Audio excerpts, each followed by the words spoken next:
Well, probably the biggest news that's come out in the last 2 days is 2 days? It was announced yesterday, right? The ceasefire in Gaza. Well, I mean, I only heard about it this morning, so it could have been yesterday. We've been busy this week, and I feel like there was something hinted yesterday, but yeah, correct me if I'm wrong. yeah, But yeah. the news is definitely broken today that there's been a ceasefire Yes, agreement. yeah, Is that the correct term? An agreement? I believe so. Yeah, Uh, yeah. So we'll just it's have gonna be. a quick listen to um, what that means. But I've lost my timestamp. What happened to my What happened to my So timestamp? good. Oh yeah, no. We can find Here it. it is. She'll be Got right. it. We got this. Let's go. Let me know if it's too loud too. Israel and Hamas have finally agreed to a ceasefire deal after months of delicate negotiations. Israel's Prime Minister Benjamin Netanyahu has tonight thanked President Biden and Donald Trump for helping secure the deal. With just days to go before he leaves office, President Biden tonight gave details of the ceasefire, which begins on Sunday. Phase 1 will last 6 weeks. It includes a full and complete ceasefire, withdrawal of Israeli forces from all the populated areas of Gaza, and the release of a number of hostages held by Hamas, including women and elderly and the wounded. In exchange, Israel released hundreds of Palestinian prisoners. And during phase 1, the Palestinians can also return to their neighborhoods in all the areas of Gaza. So there are 3 phases to this deal. 33 hostages will be released during the first 6 weeks, among them 2 Americans. Humanitarian aid will go in. Phase 2 will be negotiations for a permanent end to the war. Hostages and prisoners will continue to be released.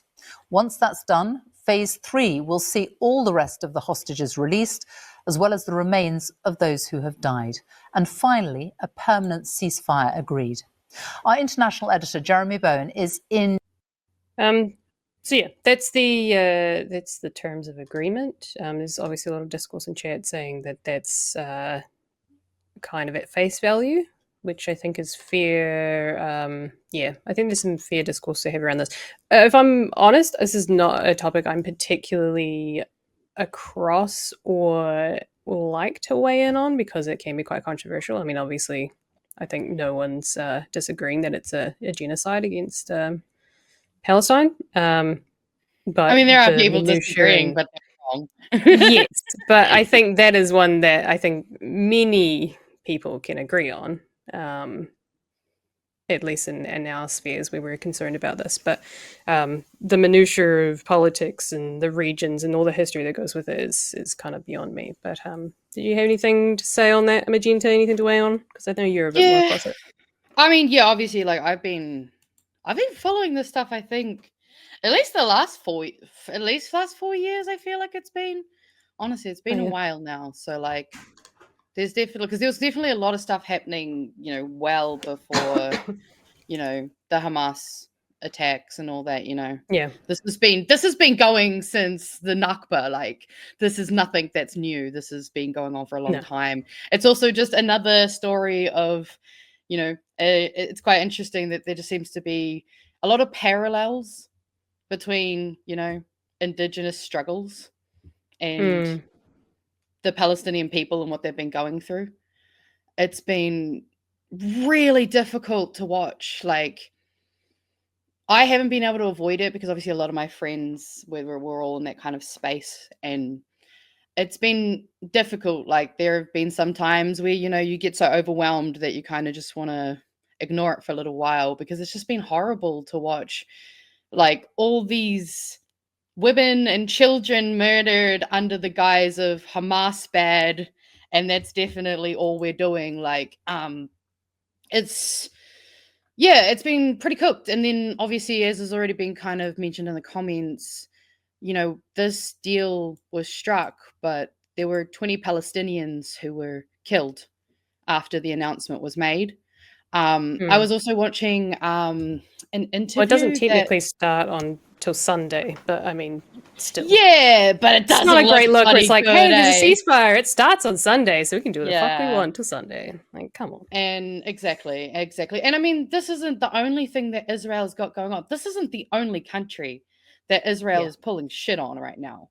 So, I mean, there's also the people pointing out that, like, yeah, they've made this deal, but they've also said a lot of things in the past, and they've done a lot of things that have contradicted and directly gone in the face of those things. And I know that the Greens actually, because I thought it was quite interesting, out of all of our political parties that are currently in Parliament, only 2 of them had press releases. And that was the Greens and Te Pāti Māori. Even the Labour Party didn't. And they had a press release the other day for the death of that I think that police officer lady that they had the funeral for. Which I thought was kind of interesting that those were the only 2 parties that not only said something about it, but obviously the Greens, they were further being like, you know, this is a good start, but there's still a lot of work that needs to be done. Like, this has pointed out major flaws we have when it comes to international law. Like, how has it been, like 18 months that we've just been watching a genocide live stream through our phone? Like, that is a dystopian, like, that should be a Black Mirror episode, not real life. Especially when you have to then fight people, and you have, you know, people fighting each other, and friendships and families breaking up because they can't agree that, like, this is a genocide and these poor, you know, innocent people are victims. Like, yeah, sure, there's these political differences, I guess, if you want to try to play that more centrist argument, which I personally don't. But it's been really fucking horrible. And I also thought it was really interesting because in one of the interviews that I was watching, they were talking about how Hamas had actually agreed on Monday to the ceasefire.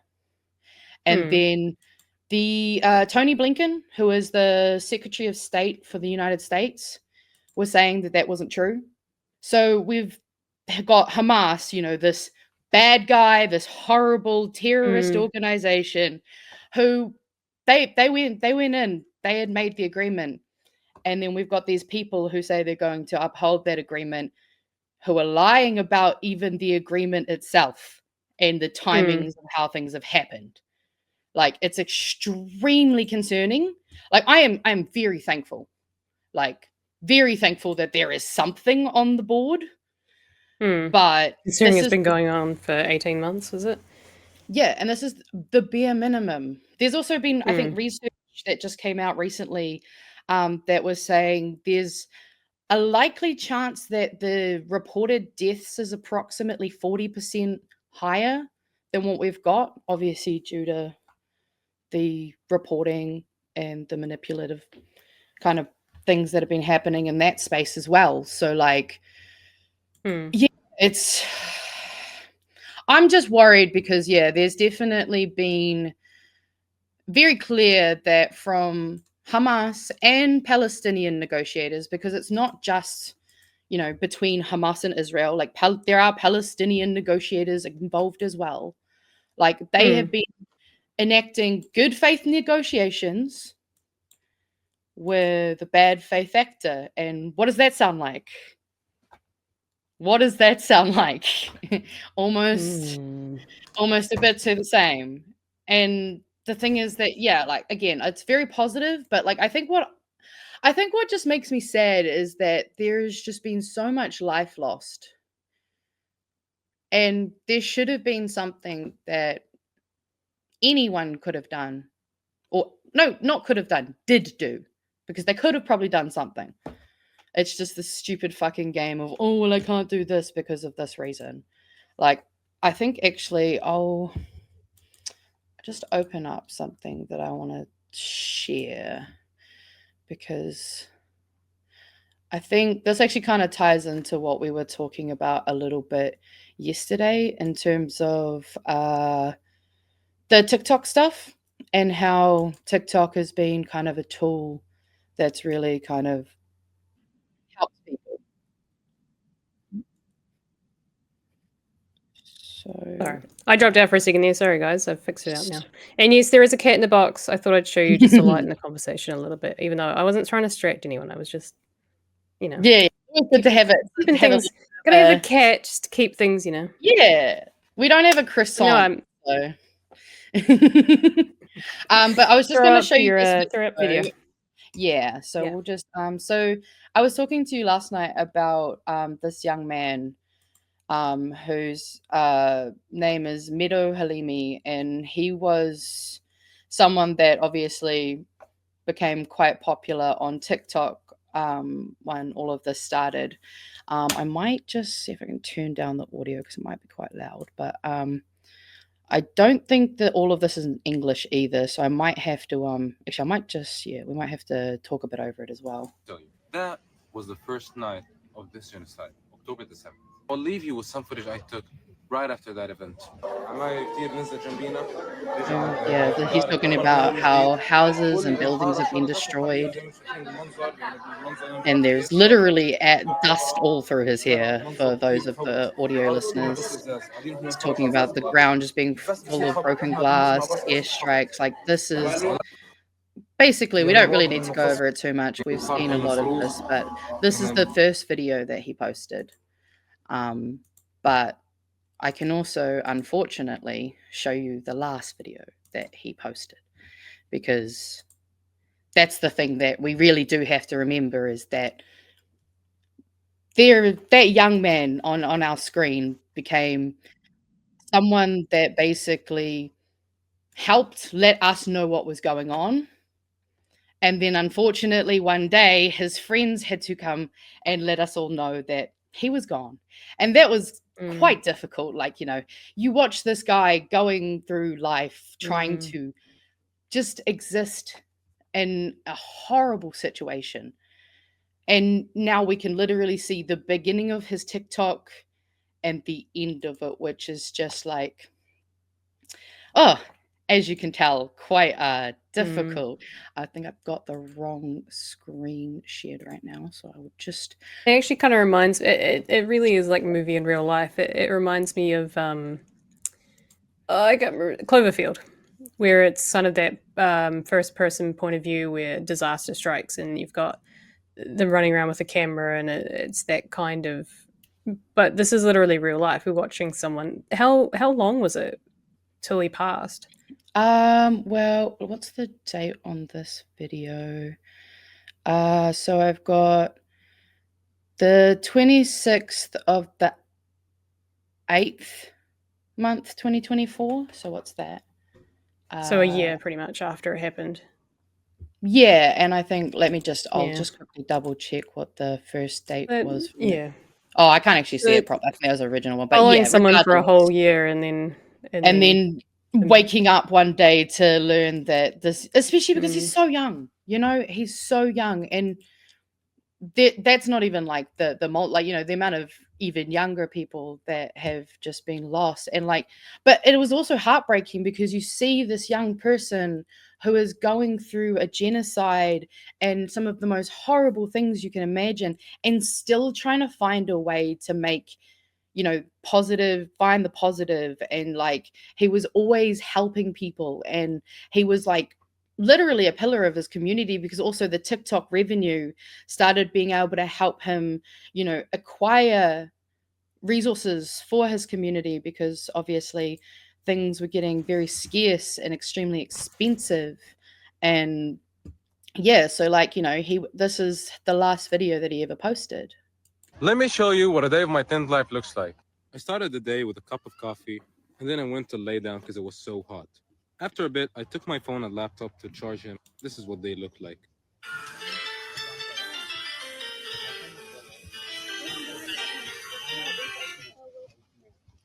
And when I got there, I ordered a lemonade. So refreshing. As I waited for them to charge, I started working on designs for my new secret project. I then got the phone and went to get a haircut. I need one. Tell me how it looks. Right now it's 6 p.m, so I'm almost done with everything in my day. I went to the tent cafe to get connected to the internet, and I edited the video. Then I went live on TikTok. And that's it for today. Don't forget to drop a follow and like the video. Let me show you. Yeah, and I mean, it's insane to think that is just, you see that on someone that maybe lives in a different country and you go, oh, look at them just randomly vlogging about their day and their life. But, and he's not even the only one that I've watched over the year, over, the last year and a half. There's been many people that have kind of tried to, show people what's going on, but also be positive about it and kind of trying to find just those little bits of light in such a extremely dark situation. And that's what's always been just so heartbreaking, but also then frustrating when you hear anyone try to argue that what was going on was somehow okay because Hamas bad. I think another really great example is, I will share this awesome young girl that I've been watching for a while. And this is her making her little rice pudding. She's saying, let's go, start. Putting water in the pot, wait for it to boil. Wait until it's in the water with no additions.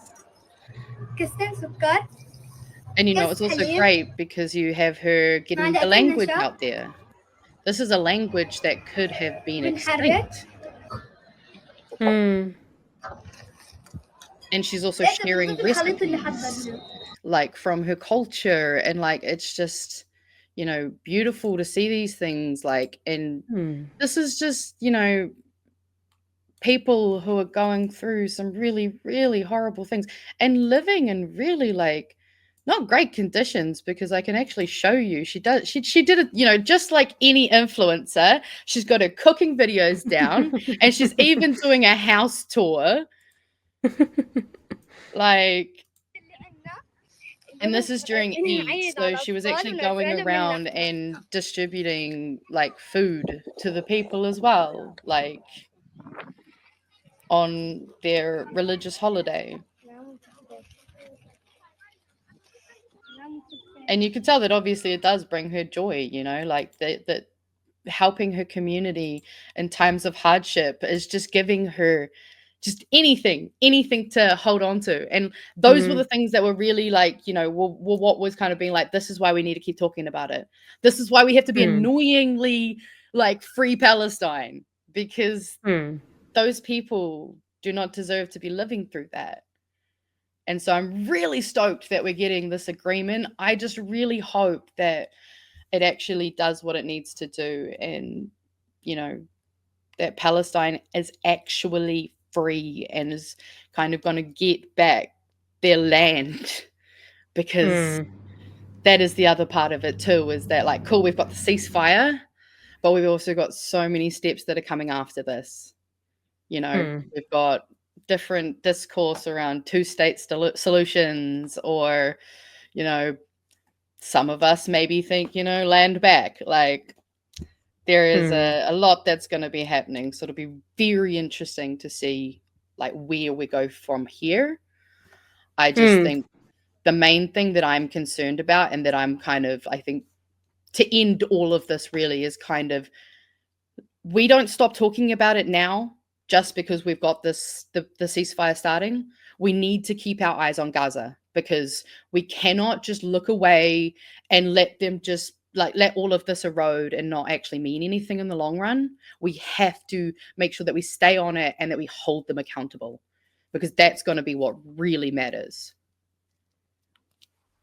Well, thinking about next steps, this is also quite an interesting angle on the story, because there's been a bit of a discussion as to why the deal was made now, considering it's the same deal that Biden was trying to get through back, I think it was May. And there's a lot of speculation that's because Trump, who, unlike Biden, is quite unpredictable, and in a way that's kind of been in their favor, because he is so unpredictable, people are scared, whereas Biden kind of rolled over. So there's a quick discussion here which I'll show, and then that gives a bit more context to it. Hopefully it's not I might have to refresh it. We'll see. Key questions. I guess there are three key questions right now. The first is, can the deal, the ceasefire, hold? The second is, will it... Try that again. It's one of the key questions. I guess there are three key Sorry. questions right now. The first is, can the deal, the ceasefire, hold? The second is, will it bring a lasting peace? And the third question is, as you put to the Qatari Prime Minister, why now? I think there are a number of reasons. First of all, the situation on the ground in the region has changed quite significantly just in the last few months, with Iranian proxies across the region being quite severely degraded, whether it be Hezbollah in Lebanon. The Syrian regime has gone completely. That, of course, was aligned to Iran, and the continued degrading of Hamas in Gaza. So all of that is a strategic gain and puts Israel in a better position, making it more likely that they would be happy from their part to do a deal. But the other... So, yeah. Interesting indeed. Yeah, I think actually this comment here also is a really, really good point too, is that, like, just as I was saying before, you know, a lot of what we saw out of this entire genocide was because of TikTok. So what happens, you know, if TikTok thinks, because there's also been some updates today about the TikTok stuff, because turns out America might actually just lose TikTok completely and not even have like a security. They might just actually lose all of it because they're not going to be able to host the data using the data centers in America. So yeah, it's going to be interesting. I might have. You're good? Yeah, no, I just had a feeling I was half listening and I read a timestamp. Did that make any sense? Did I just completely miss half the video? Or did I... No idea. I think I mean, Sorry, that seems fine. The brain is in two places. But yeah, the idea, but basically the discourse at this point, it's especially on the US side of things in the political sphere, is that is Trump going to honor the deal? Did Israel only agree to this now because they are scared of what Trump will do? And there's also there are other things that Trump wants to do in the Middle East, with the likes of Syria and Egypt, I think is another one. That he's trying to do. Saudi Arabia is the other one. So the Iran stuff as well. But yeah, and then there's that too. This is a really fair point too, is that, you know, there's also the worries around, like, how are they going to be working together to basically make this still benefit primarily, you know, Netanyahu and his regime. Yeah. So I guess you're right. We'll keep an eye. I mean, we can't stop paying attention. We can't do what we love to do and go, oh sweet, they're getting a ceasefire, all good, it's over. All right, let's go to the next one. You know, like, I just don't want us to do that. I mean, we do. I mean, the Middle East is certainly one of those areas that it doesn't matter what time of day it is or what time of year. It seems to be there's something always going on, and that's just, that region is just constantly in turmoil, it seems. And it's so America got the fuck out. There's that angle to it as well. Like, you know, what's America's fault in all of this? Then there's the idea that there's a lot of infighting within themselves. So, you know, America's just piling on, or, you know, did they start something? Like, it goes back beyond my time. Go back to their own country. Yeah. But why were they bombed in the first place? I mean, or not bombed in the first place. Why were they attacked in the first place? You know, kind of in my lifetime, starting with 9/11. So, like, I know. I'm not someone who can weigh. History, so. I'm not somebody who can weigh on all that. But I think if you're interested in it and you want to learn more about the conflict and why, definitely look into the history of it, because it will give you a lot of, I guess, nuanced understanding of it. And even myself, there's still a lot I could learn. But I think in the present day, it's about the people. I think I mostly encourage people, if you hear about a conflict where supposedly it's always conveniently the people of melanin are somehow the bad people and the paler people are the good people. Maybe just look into it a little bit deeper, because the amount of times that is not the case, and that we just get spun stuff and we don't know and we don't look into it, and then we end up looking like ignorant dickheads. Yeah. And the West are the ones that control most of the discourse around the globe economically, in terms of media, entertainment. You can't escape that fact. So whatever we focus on is what the rest of the world gets to see. Whatever we cover is in journalism, even here in New Zealand, like whatever we cover in our journalism sphere is what we will get informed about. So it's up to us really to keep it on people's radars. Because like, this is a pretty good message. That's why I always go like, you know what? Yeah, it's crazy how it's always going off in the Middle East. But also, it's really interesting how there's a lot of memes about how America just love to invade anywhere with a wheel. So, like, maybe it's not as conspiracy theory as it sounds.